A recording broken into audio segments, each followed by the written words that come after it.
Many people realize that the Watchtower has been lying to them, and they drop the false teachings that Watchtower has been promoting. Unfortunately, many also become atheists. Personally, I had a major crisis of faith just before I came out of the organization. I personally couldn't pray. I lost all hope, and I had really smallest amount of faith left. Gradually, I recovered, but there was still something wrong. There was still something wrong, and I couldn't figure out what was wrong. Let's try to find out what might be wrong with some, unfortunately, the former very zealous and devout believers who've become atheists among the Jehovah's Witnesses. The Bible Teach book. Suppose you find out that your whole neighborhood has been contaminated. Someone has secretly been dumping poisonous waste in the area, and now the situation is life-threatening. What would you do? No doubt you would move away if you could. But after doing that, you would still face serious question. Have I been poisoned? A similar situation arises with regard to false religion. The Bible teaches that such worship is contaminated with unclean teachings and practices. That is why it is important for you to get out of the Babylon the Great, the world empire false religion. Have you done this? If so, you are to be commended. But more is involved than just separating yourself or resigning from a false religion. Afterwards, you must ask yourself, do any traces of false worship remain in me? That's a question we should ask ourselves. Do any traces of Watchtower poison remain in us? Consider one of our most cherished beliefs. God created the angels, among whom was one who rebelled against him and became Satan. God could have destroyed him at that moment, but did not. The other angels would have served God out of fear rather than out of love. Furthermore, Satan's rebellious influence would not have been fully destroyed. It was necessary that Satan should more fully develop his principles, that his charges against the divine government might be seen in their true light by all created beings, that the justice and mercy of God and the immutability of his laws might forever be placed beyond all question. Satan's freedom of will was illegal for God. Why does God allow Satan's evil activities? Because he cannot act in opposition to his own nature. God is righteous, which means, among other things, that his actions, totally consistent with his internal nature, are ruled by law and not by whim. True or false? Of course it's true, you'd say. That's the great issue.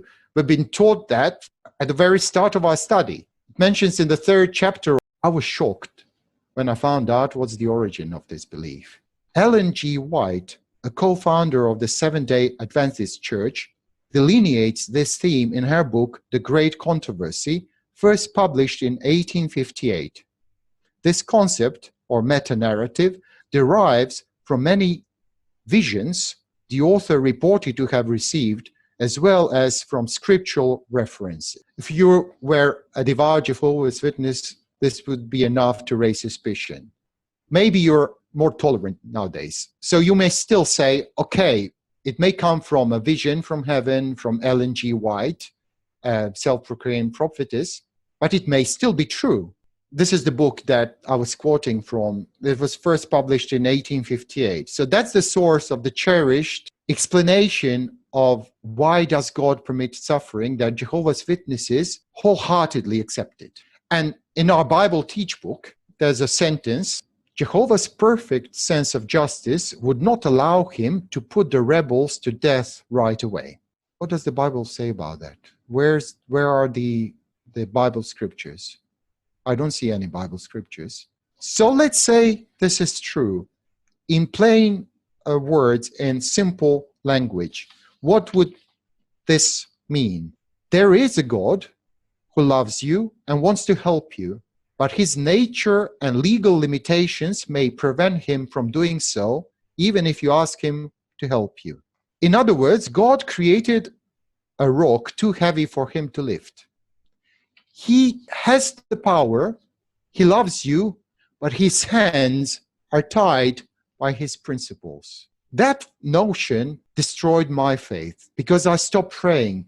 I figured out subconsciously, because I really knew what Jehovah's Witnesses doctrine was, and subconsciously says, why would I pray if God, because of the great issue, is not able to listen to my prayers? He has to be inactive or stay away from the moment when I'm challenged. He has the power, but he's legally constrained not to do anything. Is that what the Bible teaches? What's very speculative about Ellen G. White's and Watchtower's reasoning is why God chose not to destroy Satan at the beginning. The whole theory resides on this speculation. There are no Bible verses, we've seen that. Where does the Bible say, why did God spare Satan or Adam and Eve? They say that God did not destroy the devil at the beginning because it would have been compromised his justice, particularly since evil has not yet matured. In order to be fully vindicated in his destruction of evil, God must allow the consequences of evil to become fully manifest. This is a speculation, but it's a very delicate hanger to hang your coat on. The Bible description of God and his actions seems to fly in the face of it. If God couldn't destroy Adam and Eve and Satan, not to call in question and not obeying his own principles, why did he wipe out the entire world in the big flood? Did he breach his own principles then? Hasn't the point of human suffering been made already? What is God waiting for? So many people say that they lose their faith when they see sufferings. Why would God, who has power, allow sufferings? Hence, God doesn't exist. But the Jehovah's Witnesses understanding and Ellen G. White's understanding is no different, actually. God could have intervened. His hands were tied. It doesn't help you to gain faith in his power at all. Actually, you become an atheist otherwise.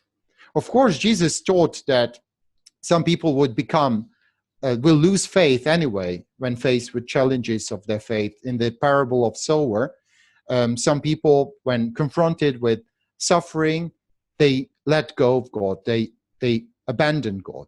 So it's part of our nature. However, this very teaching we were talking about, in a way, puts you in a state of stress. You're being lost and disoriented, chaotic, fearful state, because you don't know what's going to happen. You can pray, but probably God's hands are tied because his principles are preventing him from doing anything. Fortunately, started thinking about what does the Bible really teach. And the first question that might seem strange from a point of view of a Jehovah's Witness is, what did Jesus say about that? Jesus must have said something about that. So what did Jesus say about suffering? The second question, what did the apostles say about suffering? Why does God allow suffering? Now, your brain is very active. You're trying to think of verses where suffering is mentioned or similar instances. For example, why did Jesus allow Lazarus to die? A very interesting question. Or why did Paul have the thorn in the flesh? He asked the Lord, Jesus, to remove the thorn, but the answer is there. Why was the thorn left? Many instances where similar questions are adding to our understanding of God's allowing suffering. For example, John 9:1, about the blind man. The disciples asked, are the parents to blame, or is it his own fault that he's blind? What did Jesus say? Why did Jesus teach his disciples that every hair on their head is being counted, and that every sparrow that falls down on the soil, God takes care of him, knows, and that we are more worthy than him? And a very special verse that will help us to understand what's the conclusion of things, Hebrews 5, 7 to 10. During the days of Jesus' life on earth, he offered up prayers and petitions and fervent cries and tears to the one who could save him from death, and he was heard because of his reverent submission. Son though he was, he learned obedience from what he suffered. He learned obedience from what he suffered, and once made perfect, he became the source of eternal salvation for all who obey him, and was designated by God to be high priest in order of Melchizedek. What can we conclude all these verses? Actually, the same conclusion as was the one of Job. Jehovah's Witnesses very much like to quote the book of Job in answering this question, but somehow the true answer is very elusive. Interestingly, the very conclusion of the book of Job puts it plainly that it was neither Job's own understanding of God's permitting suffering nor the three comforters was the right explanation. The explanation that was right was the one of Elihu, I believe that's the pronunciation of his name, Elihu, and God himself. They said, look at the stars, look at the hippopotamus, look at the crocodile. Have you seen the snow? Do you know how clouds are formed? And Job gives a very interesting conclusion. That's basically the point. Then Job replied to the Lord, I know that you can do all things. No purpose of yours can be thwarted. You asked, who is that obscures my plans without knowledge? Surely I spoke of things I did not understand, things too wonderful for me to know. You said, listen now, and I will speak. I will question you, and you shall answer me. My ears have heard of you, but now my eyes have seen you. Therefore I despise myself and repent in dust and ashes. Job's understanding of God's permitting suffering was not the right one. The answer is actually that would not maybe become some who'd like to put God into a box, may not very much like it. But in other words, Job said that he doesn't understand. He understood that God is all good and all powerful, and that he cannot fully understand how both these statements could be true in the face of unrelenting evil and suffering. But they are sufficient to fuel our faith in what we cannot see. So it's all about faith. It's very clear that by creating stars and the sea and hippopotamus and the crocodile, that God is loving and all-powerful. Why he permits suffering, we cannot always know. But what we can learn from everything, what did Job learn? He became a better person. Jesus was perfected. Paul was helped with a thorn in the flesh. Lazarus was the work of God's miracle on him. The same happened for the blind guy.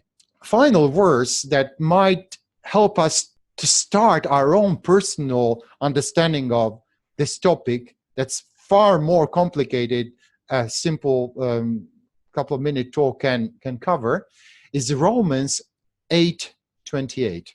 And we know that in all things, God works for the good of those who love him, who have been called according to his purpose. It's very difficult to understand why does God permit suffering. But we know that he's loving, and we know he's powerful, and we can always pray to him because he can really always do something. He has always done something and always does good for those who love him. In all works, God comes out as a winner. We cannot always see the entire picture, but things we can see are enough to help us grow faith in him and to stay close to him.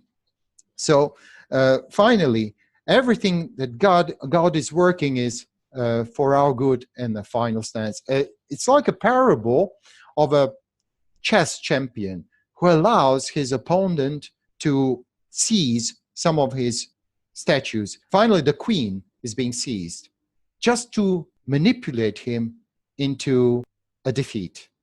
So we may lose our symbolic statues on our chessboard. Jesus might have been sacrificed as a queen in the chess game, but God finally said checkmate. the queen came back. You know the rules of chess. So that was very reassuring, very encouraging to me. And then I saw that my experience in the Watchtower was not in vain. I would always ask, where was God?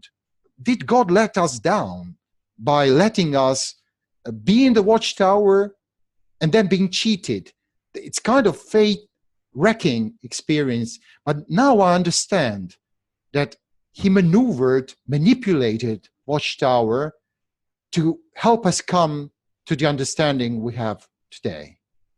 He has created an exit so we can support the suffering. So I'm very thankful for this understanding.